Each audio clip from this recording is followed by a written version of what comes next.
You are trying to log into the BOTIM web application by scanning the QR code, and you are getting an error message on your phone saying you need to update your mobile app first.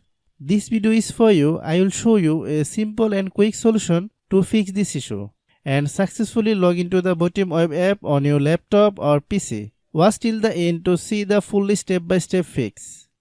First, open Mail app and type this email.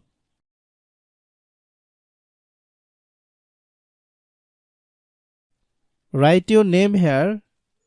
Enter the BOTIM number here.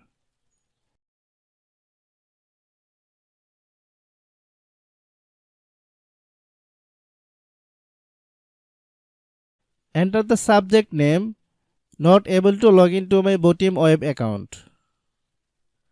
Then type this email address here. Then send the message if you do not receive any response within 72 hours of sending. Then see the next step.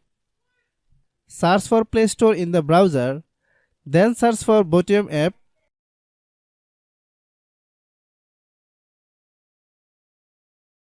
After searching, click the BOTIM app.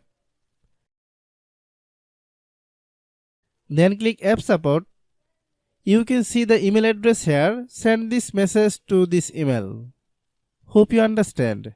I have a request. If you are new to channel, please subscribe and stay with us. Thanks for watching.